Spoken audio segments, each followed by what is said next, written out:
ಸನ್ಮಾನ್ಯ ನರೇಂದ್ರ ಮೋದಿ ಅವರು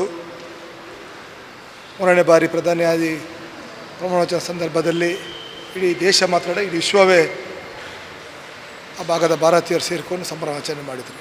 ಅದರಲ್ಲೂ ವಿಶೇಷವಾಗಿ ಹಿಂದುತ್ವದ ಭದ್ರಕೋಟೆ ಕರಾವಳಿಯ 4 ಸ್ಥಾನವನ್ನು ಭಾಳ ದೊಡ್ಡ ಅಂತರದಿಂದ ಗೆದ್ದ BJPಯ ಕಾರ್ಯಕರ್ತರು ಕೂಡ ಆ ಸಂಜೆ ಭಾಳ ಒಂದು ವಿಜೃಂಭಣೆಯಿಂದ ಭಾಳ ಅರ್ಥಪೂರ್ಣವಾಗಿ ಆ ವಿಜಯೋತ್ಸವ ಸಂಭ್ರಮಾಚರಣೆ ಮಾಡ್ತಿದ್ದರು.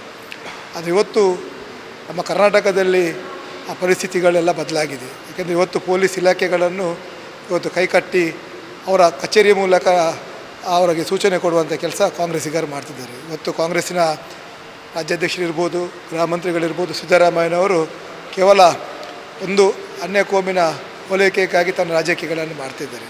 ವಿಶೇಷವಾಗಿ ಇವತ್ತು ಉಳ್ಳಾಳದ ಈ ಭಾಗದಲ್ಲಿ ಈ ಇಬ್ಬರು ಕಾರ್ಯಕರ್ತರ ಮೇಲೆ ಚುರಿತ ಸಂದರ್ಭದಲ್ಲಿ ಇವತ್ತು ರಾಜ್ಯದ ಸ್ಪೀಕರ್ ಸಭಾಧ್ಯಕ್ಷರು ಒಂದು ಸೌಮ್ಯತೆಯನ್ನು ಮರೆಯದೆ ಇವತ್ತು ಭೇಟಿ ಕೊಡುವಂಥ ಒಂದು ಪ್ರಯತ್ನ ಕೂಡ ಮಾಡಲಿಲ್ಲ. ಅದರ ಅರ್ಥ ಏನಂದರೆ ನೇರವಾಗಿ ಅವರವರ ಪರವಾಗಿ ಇರಬೇಕು ಎಂಬುದನ್ನು ಇವತ್ತು ತೋರಿಸಿಕೊಟ್ಟಿದ್ದಾರೆ. ಈ ಸಂದರ್ಭದಲ್ಲಿ ಸರ್ಕಾರಕ್ಕೆ ನಾನು ವಿನಂತಿ ಮಾಡ್ತೇನೆ, ಎಚ್ಚರಿಕೆಯನ್ನು ಕೊಡ್ತೇನೆ.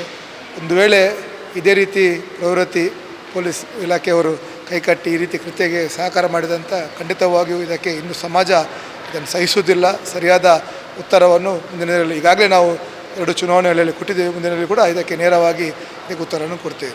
ಅದರಲ್ಲೂ ಈ ಒಂದು ವಿಷಯವನ್ನು ಇವತ್ತು ವಾಲ್ಮೀಕಿ ನಿಗಮದ ಹಗರಣದ ವಿಚಾರವನ್ನು ಇವತ್ತು ದಾರಿ ತಪ್ಪಿಸುವಂಥ ಪ್ರಯತ್ನಕ್ಕೆ ಮುಂದಾಗಿದೆ ಅಂತ ನನ್ನ ಅನಿಸಿಕೆ. ಏಕೆಂದರೆ ಭಾಳಷ್ಟು ಭ್ರಷ್ಟಾಚಾರಗಳು ಜನರಿಗೆ ಬಂದಾಗ ಈ ಕಾಂಗ್ರೆಸ್ಸಿಗರು ಅದನ್ನು ಡೈವರ್ಟ್ ಮಾಡಲಿಕ್ಕಾಗಿ ಬೇರೆ ಬೇರೆ ರೀತಿಯ ಹೇಳಿಕೆಗಳನ್ನಿರ್ಬೋದು, ಬೇರೆ ಬೇರೆ ಕೃತ್ಯಗಳನ್ನು ಎಸಗುವ ಮೂಲಕ ಆ ವಿಚಾರವನ್ನು ಡೈವರ್ಟ್ ಮಾಡುವಂಥ ಒಂದು ವಾತಾವರಣ ನಿರ್ಮಾಣ ಆಗಿದೆ. ಬಹುಶಃ ವಾಲ್ಮೀಕಿ ನಿಗಮದ ಈ ಹಗರಣವು ಕೂಡ ಅದನ್ನು ದಾರಿ ತಪ್ಪಿಸಬೇಕು, ಅದನ್ನು ದಿಕ್ಕು ತಪ್ಪಿಸಬೇಕು ದೃಷ್ಟಿಯಲ್ಲಿ ಈ ರೀತಿಯ ಕೃತ್ಯ ಎಸಗಿದ್ದಾರೆ. ಖಂಡಿತವಾಗಿಯೂ ಮಂಗಳೂರಿನ ಪೊಲೀಸ್ ಕಮಿಷನರ್ ಇರ್ಬೋದು, ಪೊಲೀಸ್ ಇಲಾಖೆ ಅಧಿಕಾರಿಗಳು ಇನ್ನು ಮುಂದಕ್ಕಾದರೂ ಕೈಕಟ್ಟಿ ಕೂತ್ಕೊಳ್ಳದೆ ಕಾಂಗ್ರೆಸ್ಸಿನ ಒಂದು ಆಫೀಸ್ನಲ್ಲಿ ತಮ್ಮ ಕೆಲಸ ಕಾರ್ಯ ಮಾಡಿದ ರೀತಿ ಮಾಡಬೇಡಿ.